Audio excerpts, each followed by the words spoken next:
na naman ang naganap sa nagpapatuloy na impeachment hearing sa Senado, mga kababayan. Sunod-sunod na krusyal na legal na usapin ang ibinangon ng ating mga mambabatas ukol sa investigasyon ng NBI sa umano'y pagbabanta ni Vice Presidente Sara Duterte. Walang drama, purong katotohanan at tamang proseso ang hihimayin natin ngayon dito sa Tinig ng Bayan. Nagsimula ang eksena ng talakayin ng Defense Counsel ang ipinakitang video ni Attorney Zuleika Lopez. Ayon sa depensa, mayroong systematic oppression o panggigipit na ginawa ang House of Representatives laban sa Vice Presidente at sa kanyang mga tauhan, kung saan kahit sumasagot naman daw ng maayos si Attorney Lopez ay nasaite pa rin ito in contempt at idineti ng walang kasamang abogado. Dito pumasok si Senadora Risa Hontiveros at nagtanong para sa paglilinaw. Gusto niyang malaman kung ang posisyon ba ng depensa ay pwedeng palampasin, tanggapin, o okay lang ba ang alleged grave threats kung may masasabing lehitimong dahilan para magbanta. Sa madaling salita, tinatanong ni Sen, Risa kung ginagawa bang katwiran ng depensa ang panggigipit sa Kamara para bigyang matuwid ang naging pahayag ng Vice Presidente.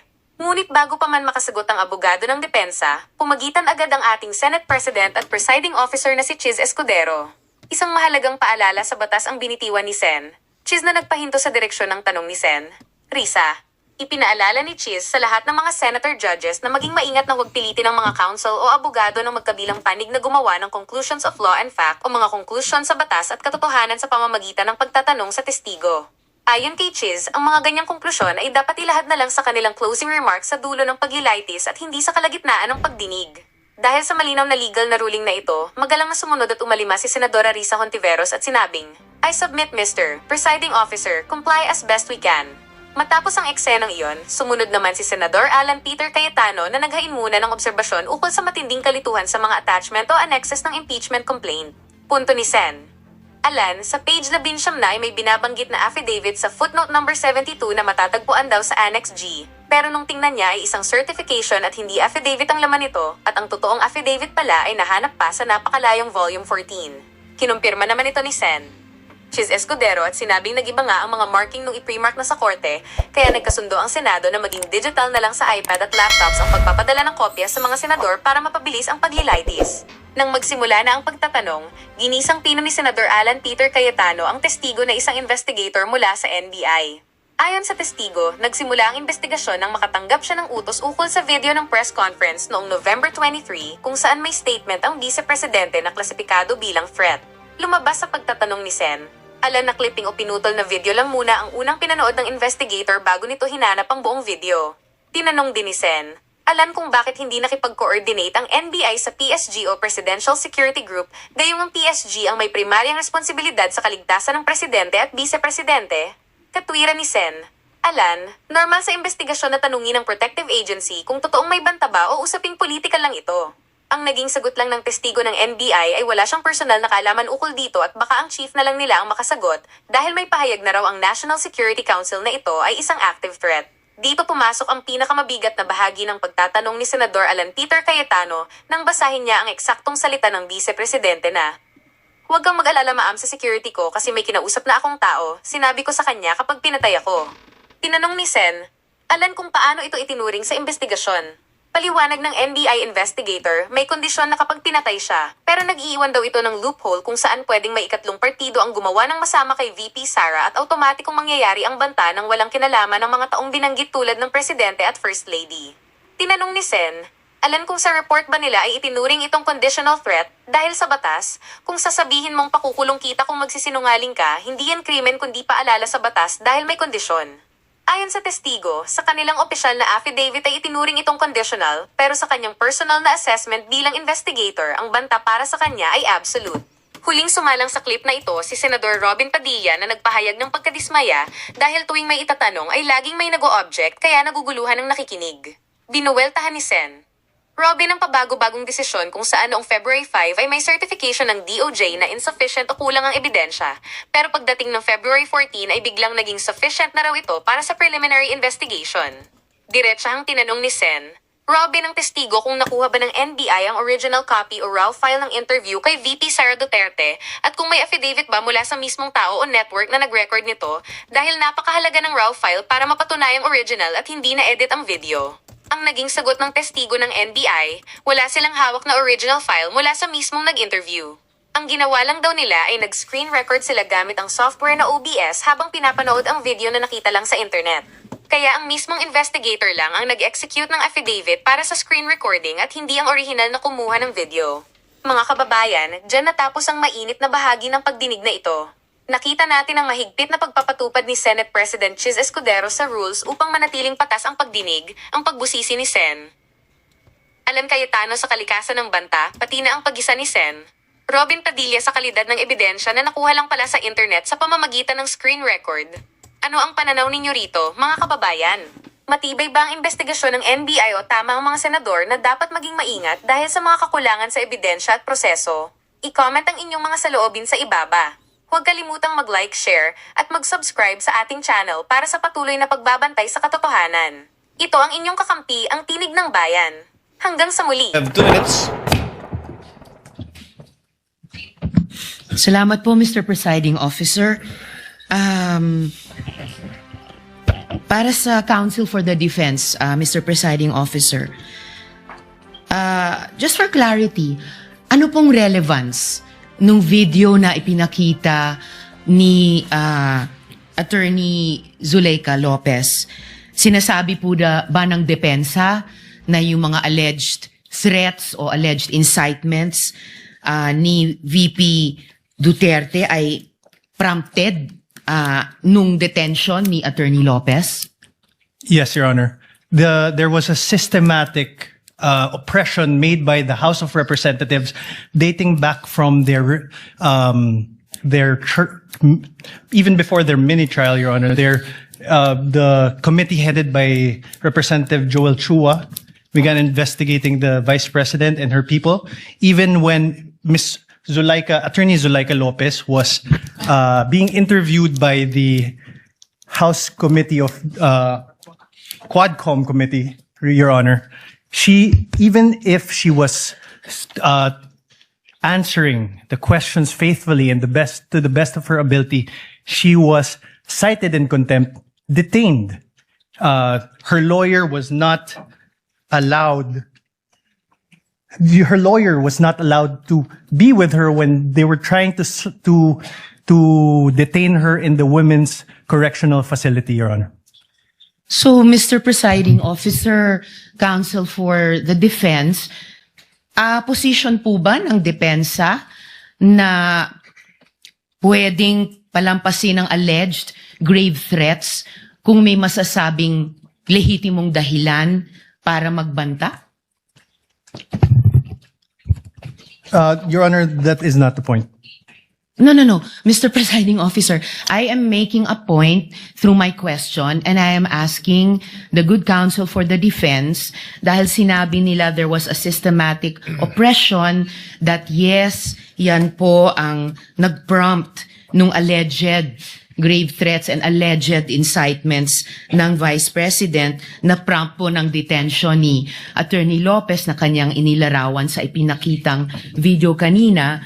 Kaya itinatanong ko kung yan ba ang posisyon ng depensa na pwedeng okay lang or pwedeng tanggapin ang grave threats kung may masasabing lehitimong dahilan para magbanta.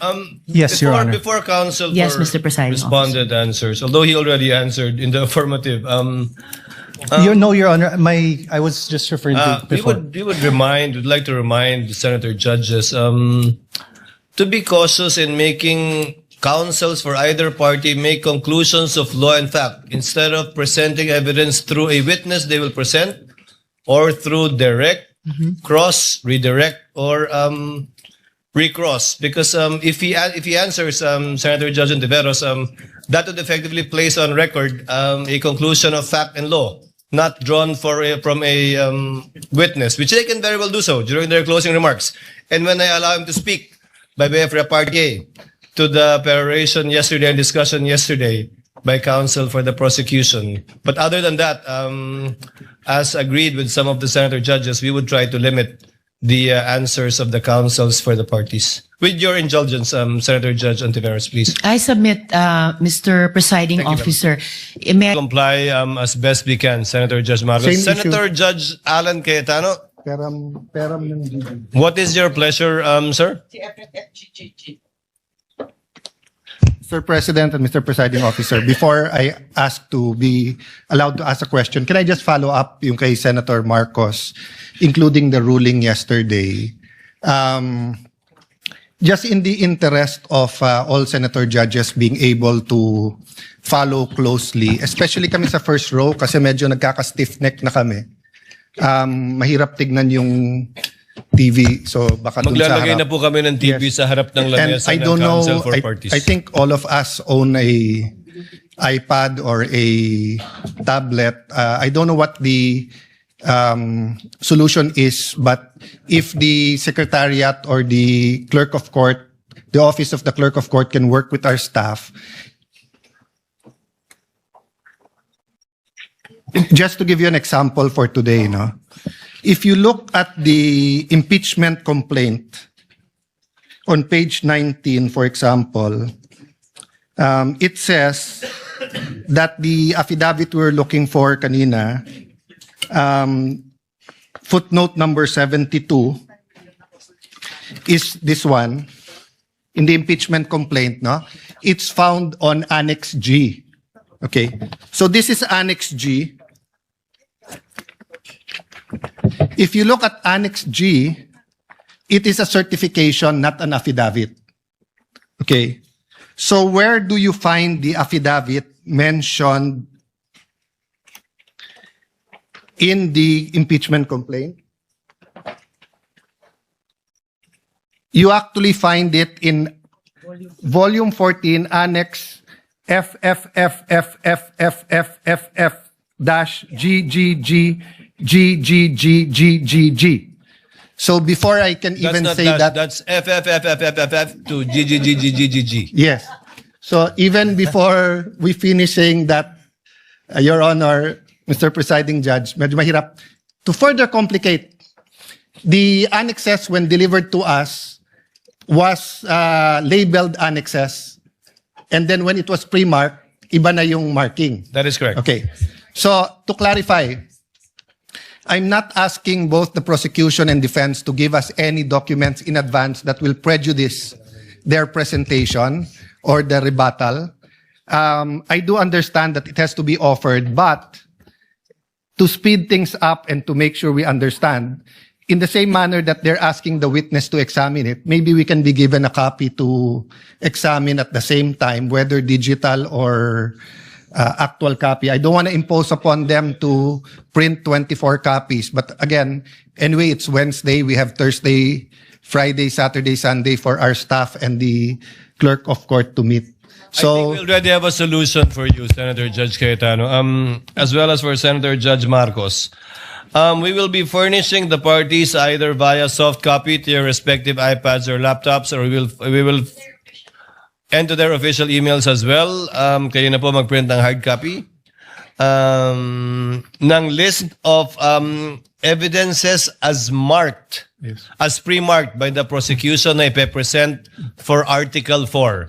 And we will do this by article. However, insofar as I said, the documents presented by the counsel for respondent, these have not yet been pre-marked.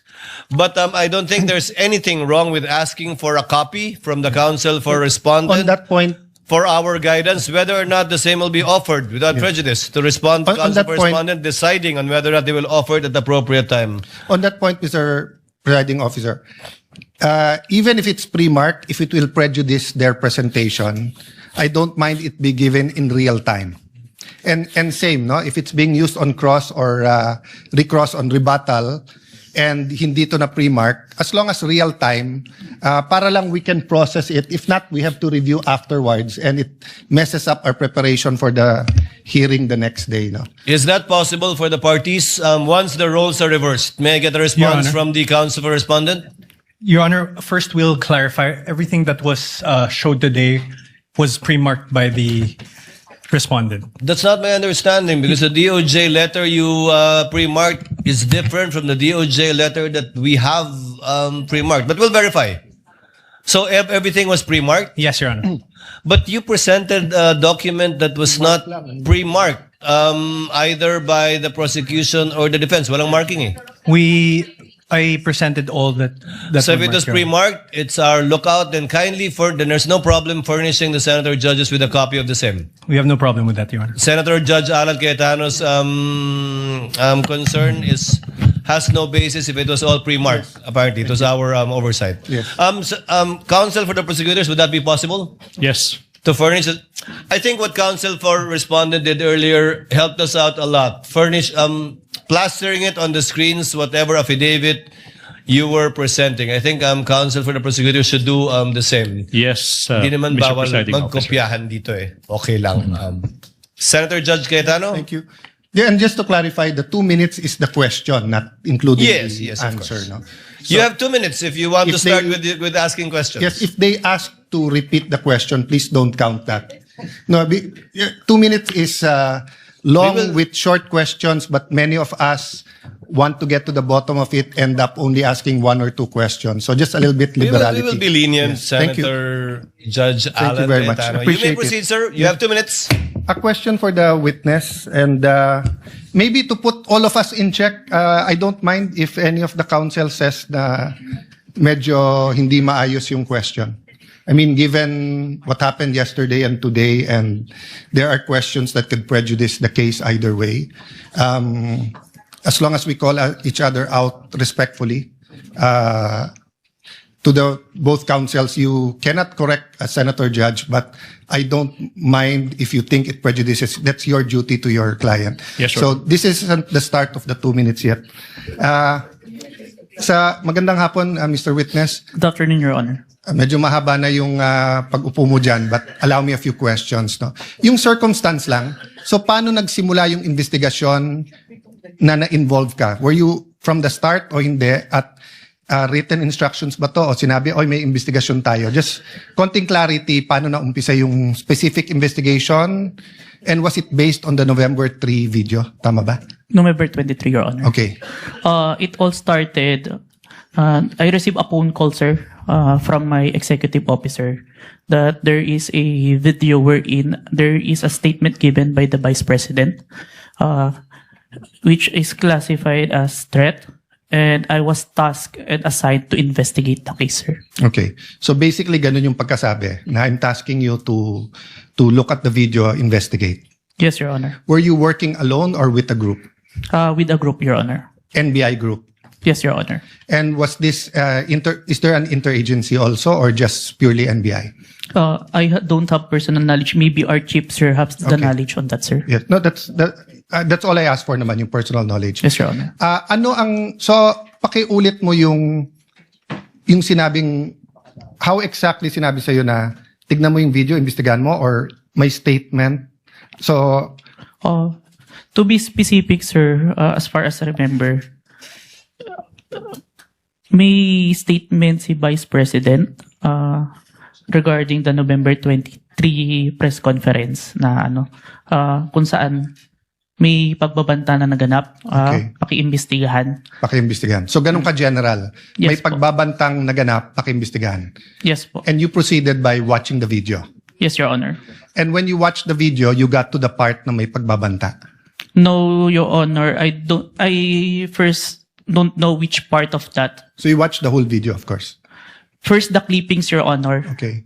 Then, I look for the whole video, Your Honor. Then you watched the whole video. Yes, Your Honor. And thank you for your honesty. So after the clipping, tapos the whole video, what did you do next? You reported or you made your recommendations? I don't understand the process lang kasi.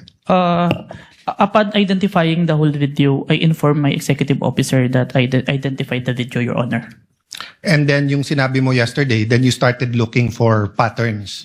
That's why you looked at yung dating mga video ni Vice President. Yes, Your Honor. So you started investigating the threat against the President, the First Lady, and the former Speaker of the House. Yes, Your Honor. Did you investigate the threat against the Vice President? We tried, Your Honor. How did you try?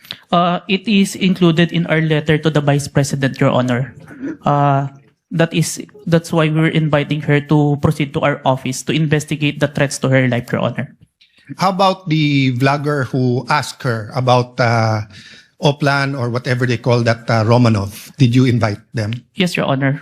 And did they testify? The Princess Maui did not appear, Your Honor. Did not appear. Did you also look for previous videos that are threatening to the Vice President? We look on the Romanov part, Your Honor. Okay. But we identify a different person who first mentioned the Romanov, Your Honor. Did you coordinate with the PSG? I have no personal knowledge, Your Honor. You yourself? Yes, Your Honor. Maybe our chief, Your Honor. Yeah. But you are aware that the primary responsibility of protecting both the President and the Vice President is the PSG. Yes, Your Honor. So isn't it fair to say that any investigation against a threat to the first family, the President or the Vice President, you would normally ask the PSG if they received any threat? I have no personal knowledge, Your Honor. No, I'm asking, hindi ba normal sa investigation kung sino yung primary agency na taga-protekta na lumalaban dun sa threat ay tatanungin natin? Yes, Your Honor. So bakit hindi tinanong ng NBI ang PSG? Or in your case, why didn't you ask the PSG? Maybe it can be answered by our chief, Your Honor. No, I'm not. I will ask your chief also. I'm asking you, when they said, look at this, you looked at other videos, you tried to get Princess Maui, you tried to get the Vice President, but you didn't contact the PSG for the First Lady, for the President, and for all you know, the PSG will tell you right there and there, the threat is real, or the PSG will say, politika lang yan. Diba? Both the Vice President and the President are protected by the PSG.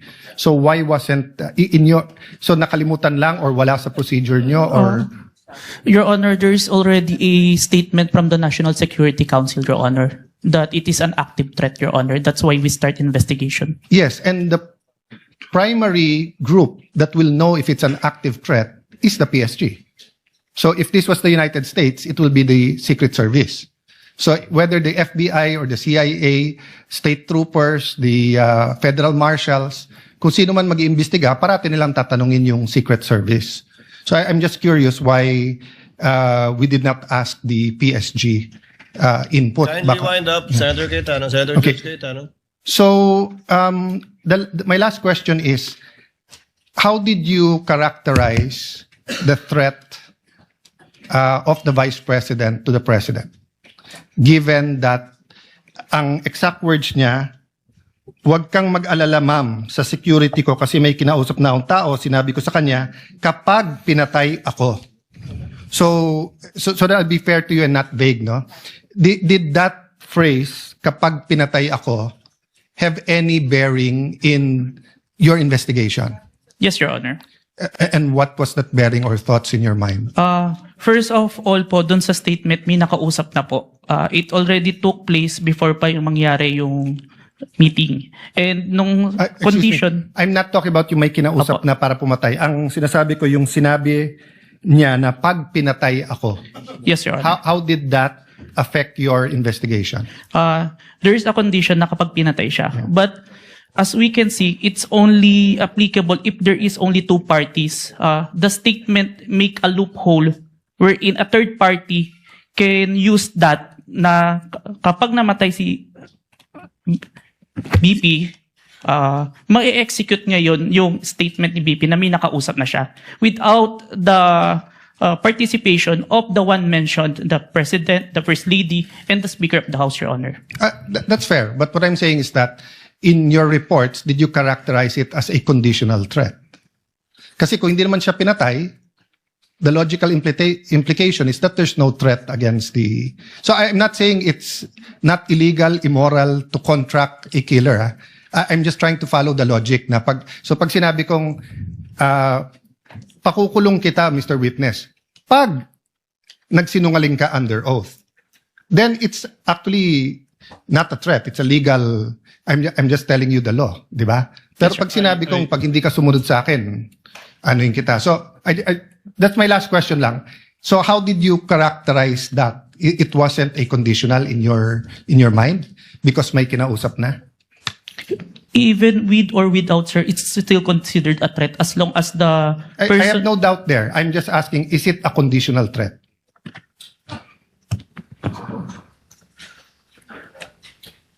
Based on our affidavit, sir, I believe it's conditional, which Based in your affidavit. affidavit. But your initial assessment, yung personal mo as an investigator, this is an investigation of the whole NBI, but yung personal mo. The threat is absolute, sir. Okay. Thank you, Mr. President. Thank you. Thank you, Senator Judge Cayetano. Yeah. We now proceed. Senator Judge Padilla is recognized. Maraming salamat po. Thereafter, Senator Judge Zubiri. Maraming Senator salamat po. Judge Padilla, you have 2 minutes. Opo. Nais ko lamang po magtanong sa ating saksi.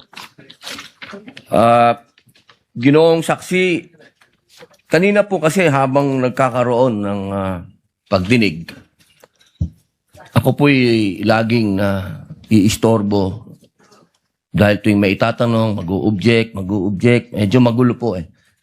Pwede po bang sagutin po ninyo ako dahil noong pong February 5, ang sabi po dito ay insufficient po yung na hindi dapat makarating na sa preliminary investigation. Tama po ba? February 5 po yon. May certification, sir. Yes po. Opo. Tapos nung February 14, naging sufficient na for conduct of preliminary investigation. Nasagot po ba yung 7 na sinabi dito na para, ang sinasabi po kasi dito nung February 5, merong 7 na kulang. I believe so, sir. That's why we have received a certification, sir. Ayun. Kasi po, parang narinig ko kanina, hindi po naibigay yung original copy nung sinagawang interview kay Vice President Sara Duterte. Yung original po, na kopya, kung sino po yung nag-record. Wala po kayong affidavit? Meron po ba kayong affidavit na nakuha nyo? Yes, sir. Ako po yung ang inire-request po ng DOJ dyan is affidavit po nung nag-screen record, which is my affidavit, Your Honor. Meron po siyang affidavit? Ako, sir. Ako po yung nag-execute, sir. Kasi hindi ang- po yung mismong tao? Yes po. Ang hinihingi po kasi ni DOJ is kung sino yung nag-screen record through OBS, sir. Hindi po yung mismong tao. Yes, Your Honor. Kayo lang po yung nag-affidavit. Yes, Your Honor. Pero meron po kayong ng pagkakataon ba na nakausap niyo yung tao at nagbigay siya ng affidavit? May I clarify, Your Honor, if sinong tao yung tinutukoy? Yung nag-record po. Ako po yung nag-record through OBS, sir. Hindi po. Yung mismong nag-record po kay Inday sa Vice President. Nakausap niyo po ba? Yung raw file po. Kasi napakahalaga po nun. Kasi doon po natin malalaman kung original ba o hindi. The video itself, sir, is publicly available. That's why I performed the recording, sir. Opo. Pakisagot na lang po, mahal na saksi, kung nakuha niyo po ba yung original. Yung original, hindi po yung galing sa internet. The original, no, sir. Ay, yun lamang po. Maraming salamat po. At dyan nagtatapos ang usapan natin ngayon. Kung may gusto kang idagdag o reaksyon, i-comment mo lang sa baba. Boses mo'y mahalaga. Huwag kalimutang i-like, share, at subscribe para sama-sama nating palakasin ang tinig ng bayan. Hanggang sa susunod, tandaan, ang may alam, may laban! Awesome!